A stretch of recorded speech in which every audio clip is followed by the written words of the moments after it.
deep in the Shenandoah Valley along West Virginia. Not West Virginia, but the western edge of regular Virginia, stands a rock. The motionless ocean waves of the Blue Ridge Mountains resolutely dominate the horizon behind this rock, framing it, casting it forth toward the viewer who stands at the base of its shallow hill. The otherwise ever-present forests of that region keep a respectful distance from the hill, leaving a wide circle of open slope so that it is impossible to sneak up on the rock. No matter who you are, no matter how skilled you might be at the arcade or with a skateboard, that tall, wise stone immediately demands your attention as you stumble into its clearing and freeze in place with awe. Only once you have paid it deference may you slowly approach. Your friends might jeer at you, but they too will make the journey up the slope in silent apprehension. I know this to be true because I myself froze with awe, gulped awkwardly, and began trudging up toward that rock in the late summer of 1998. My friends, Owen and Cora, initially made fun of me, but then followed in silence just the same. We had no idea it was one of the most dangerous places on Earth. There was a certain hesitation once in range, as if it would have been rude to step too close. I reached out my hand, lost my balance a little, and then found it again by flattening my palm on lichen-spotted stone. I looked up in fear, but the rock just continued to gaze calmly out over the world. I had the distinct impression I was just a blip, hardly worthy of notice in its centuries-long vigil. Owen slapped a mosquito on his arm, but his eyes were on me. "It zapping you or anything?" "Nah." I pulled away and reeled a little with the force of the motion needed to right myself without stepping closer to the rock. Afternoon yellow gave way to a touch of evening gold as I studied the shadow lengthening out the way we had come. "What was the fold there again?" Hands on her hips, Cora scanned the tree lines below our position. "Stay all night, like Daganowita did." Owen narrowed his eyes at her. "Daganawa did what now?" He made a face. "Daganawa did? Dewa gonna did? Daganowita," she said again bluntly. "That's the Iroquois that carved his name on this rock. He was a teenager, like us, doing the same dare." "I'm not a teenager," Owen shot back. "I'm 12. "Yeah, well, I'm 13. That counts," she responded. "What about him?" he asked. I scoffed. "I turned 13 in 25 days. That's close enough. So I count too. That means we have more teenagers than not. So we are like that Dagan guy. We can do this. We're not chickens." I slung my backpack on the ground and pulled out the scant camping supplies I'd been able to grab without my parents noticing.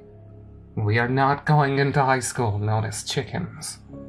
It was an ironclad argument, and Owen had no choice but to concede the point and join me in setting up. I'd brought the tent from my attic, and he and I fought against the uncooperative, bendy rods for a solid 15 minutes before we made real progress. Meanwhile, Cora pulled a thick book out of her backpack and stood in warm gold light, peering alternately at the rock and at the page under her thumb. "I arrived. A place." She paused, flipped back and forth through the book, then said, "I came to this place." Owen grumpily raised his foot to punt the tent, but turned and kicked the air instead. Giving up for the moment, he turned and asked her, "Is that Indian writing on there?" "They're called Native Americans."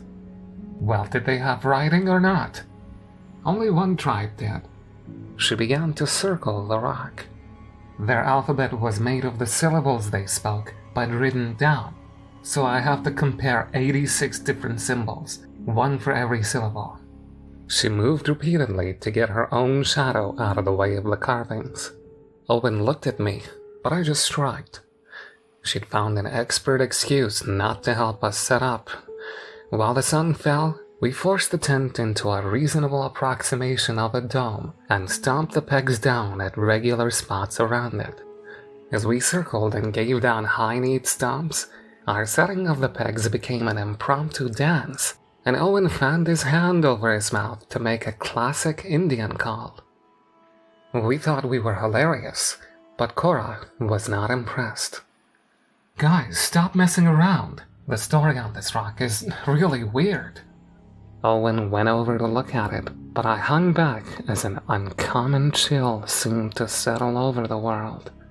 Virginia was a hot, humid, and miserable environment in summer, but sunset's breeze had brought a momentary icy bite. I followed that unseen wind with my eyes as dark gold became amber shadows.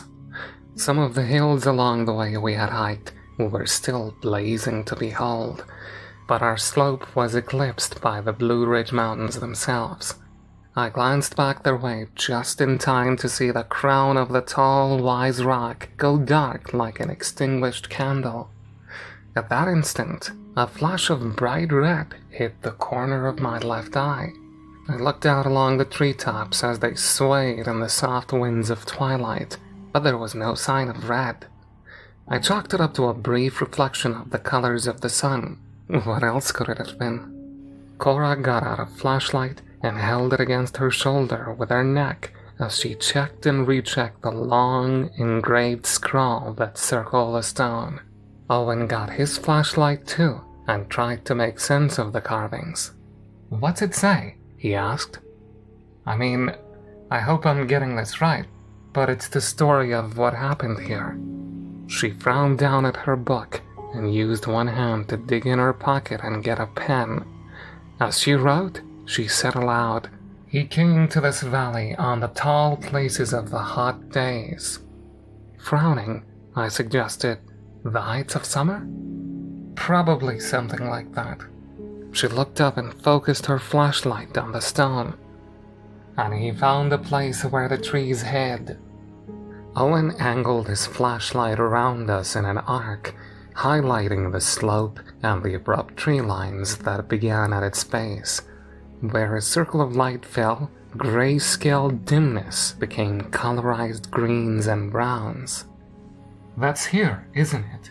The trees are all facing the other direction, like they're trying to get away." At first, I laughed. Like trees can face a direction. But when my flashlight joined his, I saw what he meant. The canopy closest to us was sparse, and the branches were all angled up and away, spreading further back into the forest. But my vision quest had led me. I had to defeat the challenge to become a man. Cora continued, scribbling and peering. So I entered the place of strangeness. The sound of a twig snapping emanated from somewhere to our left, and Owen and I both jumped before sending out our beams in that direction. We stared into the tree line, but saw nothing. He made a noise and shrugged it off. While the sun was high, I was safe, but at night's descent... She paused. Together, Owen and I asked, "At night's descent what?" She shook her head, sending her flashlight beam jumping. "He just carved his name again. I'm not sure why." Turning back to the rock, she continued, "I built a fire and lay to sleep." Acrid warmth and the distant scent of smoke passed my senses. Beside me, Owen scrunched up his face with worry and confusion. Lowering my voice, I said, "Cora? Do you smell that? It's like a campfire." She did. Crossing back and forth past the stone, we surveyed the entire hill. There! Owen approached a blackened circle in the low, wild grass. "Was this here before? Tell me this was here before and we just didn't see it." We stood encircled, first shining all three of our beams on the ashen remains, then turning to scan the deepening night. Cora insisted. Yes, it had to have been here before. We just missed it. I was unconvinced, but it wasn't entirely implausible. The grass was wild and ankle-high, and we'd been squinting into the setting sun. Shakily, I offered, I'm sure people come to camp here all the time. It's a natural spot. Owen begrudgingly bought that, and Cora was happy to take that reasoning and return to the stone. As I watched her walk toward it, a blue flash of light hit the corner of my right eye. Turning suddenly, I sought the source, but there was nothing out there. Once during sunset was just a coincidence, but this second occurrence, and now with the sun deep behind the mountains, put me greatly on edge. I slept, seeking Orinda? Cora aimed her light at her book. Orinda. I turned to look at Owen, but he was turning and looking at me. As the echo of that called-out word lingered in my ears, I realized I didn't recognize the voice. It was male, but it wasn't his, and it wasn't mine. There was someone out there with us. Cora slowly looked up from her book as she too realized what she'd just heard. I stood absolutely still and silent, turning my flashlight this way and that. They did the same. My heart raced in my chest as the sheer terror of that moment built and built until I thought I would scream. We were out in the woods on some stupid dare. No one had any idea where we were. Each of our parents thought we were sleeping over at someone else's house. If there was someone in the dark nearby, hiding among the trees, watching us. It was an echo, Cora finally said hesitantly. Yeah, an echo. Owen breathed out a big sigh of relief. It just sounded different because of the rocks and trees and stuff. I chose to accept that outwardly, but I was not relieved. Can we leave that stone alone now? We are not helping ourselves by reading those carvings. They obliged, but we were left with a powerful sense of unease.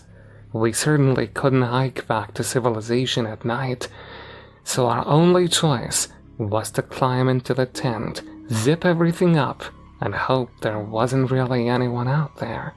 If there was, we had to hope it was just a prankster. Yeah, I like that idea. Maybe it was one of the older kids that had dared us to do this thing. Sure, it spooked us, but now they had to sit out in the creepy woods at night all alone. At some point, as I sat listening to every rustle and snap outside, I looked to my left and saw myself. I was sleeping, sitting up, back to Owen and Cora, who had also fallen asleep. They too were outside themselves, and we stood up in confusion together. Somehow, we moved right through the tent, and we were able to see the slope and the stone. Stranger still, the colors were all wrong. The wild grass glowed dimly. The tall, wise rock was bright and free of lichen, and the stars were purple. Around the curve of the hill, where we'd seen the ashes, there now flickered a low campfire. A young man lay sleeping, but also standing above himself, and his gaze turned upon us with surprise. A flash of red light somewhere nearby caused me to startle awake, and Owen and Cora began to move because of me. Before I even had a chance to process what I'd seen, I realized aloud, the light is coming closer. Alright, what the hell's going on here? Owen demanded, his voice tinged with overt fear. You guys saw that, right? That guy? Cora asked, her eyes haunted above a suddenly lit flashlight. That was super freaky. That had to be him, right? Owen asked, looking to me. The Ganawa dude? How did we see him? How did we see each other? Cora was unzipping the tent and dashing out into the night before we could say anything. Following her, Owen and I shined our lights around guidedly while she began to study the stone again. "This Orenda thing," she said hurriedly while glancing down at her book. "It means essence or spirit or dream world." Owen stared. "As if. I'm serious. And this next row of carvings says, 'In Orenda, I saw 3 strangers arrive to witness my challenge with the Black Snake.'" "The Black Snake?" On a strange notion, I walked slightly away from Owen and Cora as they continued to argue over the meaning of that particular string of words. My subconscious had been nagging me for quite some time, and I was overcome with a feeling that I needed to decipher the source of the strange lights out in the forest before it was too late. "Oh, well then." I took a step back while staring down. "Guys, I don't think Tegan Awita is going to beat that Black Snake." They came over and stared with me. There, in the loam, was the upper portion of an open-mouthed skull. It was the first time I'd ever seen death in real life rather than on television, and I shuddered to think that a human being had actually died, fallen there, and then sunk into the soil over the years. "Do you think we should warn him?" Owen asked. Cora snorted. "He's been dead for like 500 years. How could we possibly warn him?" "I don't know, maybe we could see him in our dream again?" "I'm not falling asleep on purpose out here. Do you want to?" Owen shook his head at that idea. Somewhere out across the hill, I heard the vague sounds of someone talking in a despairing tone. You guys hear that?" They did, but it faded before we could figure out what was being said. Cora returned to the stone and began reading aloud. "In my dream, a red snake came in peace as a friend and said, 'Another one will come to warn you.'" I circled the base of the hill, looking for more evidence of what was happening, and nervously checking the tree line every few seconds. As I grew near the far end of the clearing, I could almost hear that despairing tone emanating as a whisper on the wind. There was no one standing there, not even a shadow, but I could swear I was hearing an adult man sighing and saying, "It's not the first time." Every few seconds, he would sigh and say it again. "It's not the first time. It's not the first time." Huddled near Cora on the hill, Owen demanded, "What is this place?" Continuing to slowly translate line by line, she said, "An age passed, and I remained guarded by the stone. A snake approached and hissed the promised warning. This snake was blue." Stopping in my tracks, I looked up at my friends and the beam-lit stone that crowned the hill. It said, "Another will come, but not neutral like I am. The Black Snake is the utmost enemy, and you will not survive its arrival."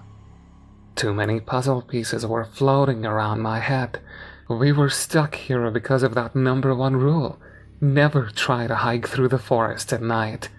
We were held back from sheer panic by the odd nature of the happenings here. No clear danger had presented itself. The plan was simply to put up with the weirdness until dawn, but the puzzle pieces, they didn't make one cohesive picture. If those pieces had come in a box like a real puzzle bought at the store, I couldn't imagine one single image on the front of that box. I'd realized that impossibility when Cora had spoken of the red and blue snakes. Maybe they fit the flashes of light I'd seen, but that still left the unknown man sighing and saying, "It's not the first time." What if it was not just one puzzle? "The Black Snake will be heralded by a cold wind," Cora continued. the more important piece of courage. She stopped as a tide of chill air came upon us. The trees began to writhe like a circle of mad dancers. Owen screamed over the din. "Stop reading it! It can't be that," she shouted back. "It's just a rock with words cut into it. We have to know what to do. We have to see how his story turned out." "But if he died?" Owen shrieked at her. "Then who carved the story?" "It's not the first time." Who would be saying a phrase like that with a heavy sigh? How would anyone know what to carve in the stone if Daganawida had died? And if he hadn't died... That was the first moment in my life that my brain sparked with something more than the ideas given to me by others. In my scant, nearly 13 years, I'd learned from teachers, my parents, older kids, books, and television. Somewhere in the long dark of that night on that hill, I had my first vision outside the box of my life. "What if it's not his name?" Cora shouted down. "What?" I ran up at her, yelling.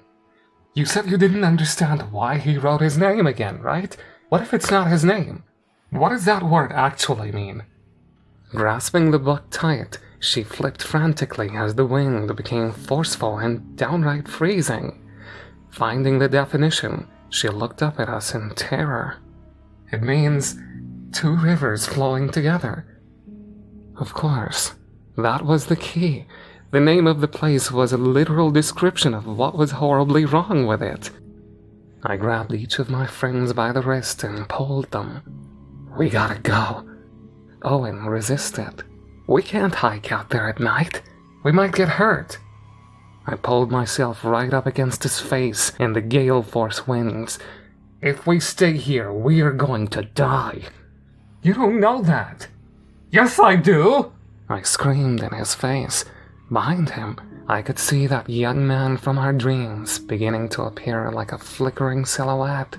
He watched us with equal confusion and awe while I pointed at him. "He doesn't die here. We do." Owen didn't understand, but Cora sorta did. She dropped her book on the ground and helped me drag him forward. As we ran down the slope, I looked back and saw that translucent young man taking heat from us. He ran the other direction, bolting into the forest, and all of us hit the tree line just as a monstrous silhouette slithered into the open and up the hill at terrifying speed. From the single glimpse of it I got, I saw that it was at least as tall as the stone and long enough to coil around the hill multiple times. A massive raised head darkened the stars, and the shadow tongue flickered out, searching for us. We ran through the pitch-black forest together, flashlights pointed forward and our heads down because we feared the branches. The woods at night could be incredibly dangerous, but all we could do was flee in panic. Was it following us? There was no way to know. Even at that enormous size, it had all the stealth grace of a snake, and it was as dark as the night. If it had caught our scent or heat, we would never see it coming. So we ran, at the absolute limit, when every muscle in our bodies burned, and we could hardly breathe enough to stay conscious against the inner tide of desperate exhaustion. We finally fell to the leafy ground between several high walls of roots. We couldn't talk, we couldn't think. We just panted, gripped the ground, and stared out into the night for any sign that we were about to die. Tears ran down Owen's face, and Cora glared angrily out at every shadow. But I chose to believe that we would live because we had chosen to leave the clearing. We sat in our hiding spot until the world went from pitch black to grayscale. Finally, Owen cleared his raw throat and asked, "How did you know?" "I saw red and blue flashes of light," I breathed. Cora nodded. "Like the warning snakes?" "No," I shook my head tiredly. "No, like the flashing lights on a police car." Owen narrowed his eyes. "What?" The cops were there because it was a crime scene. What? When? I looked him straight in the eyes. Not yet. After. While I was walking around the base of the hill, I heard someone. I think it was a cop talking about what happened. He was telling our story, or at least what it looked like happened to us. It's in the name.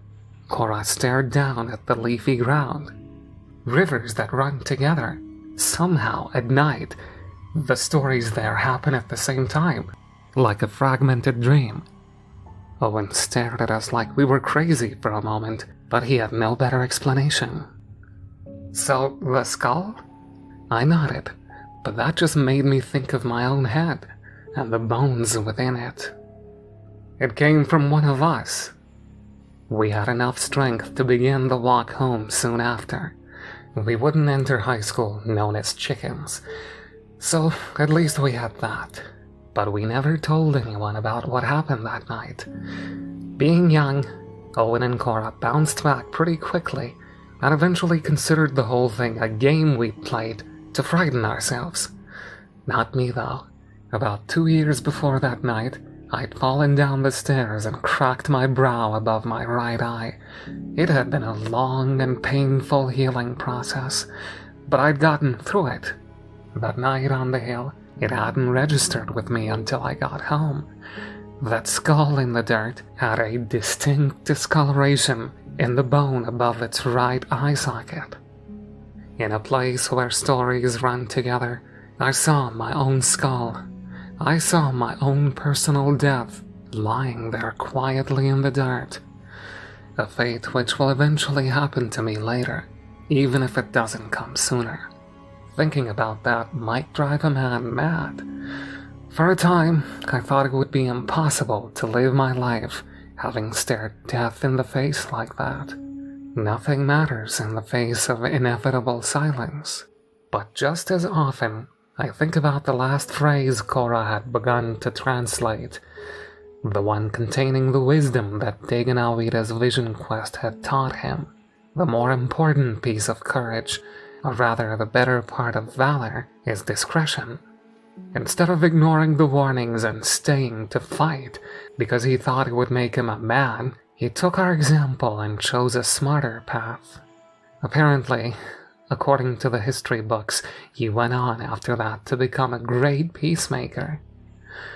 And toward the end of his life, he had the Oneida tribe, his new allies, the people of the Standing Stone, erect a marker at the place where he earned his name. It was they who carved his story into it, using symbols from a private book that he never let anyone else read while he was alive. Daganawita went on to do great things, but he, like everyone else, ended up dead. Stories that go on long enough always have that same ending.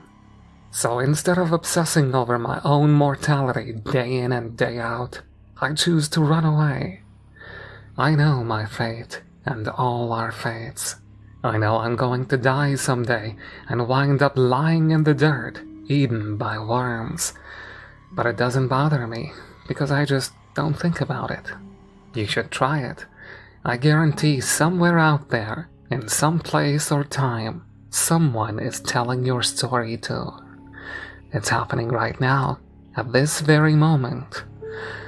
To them, we're long gone.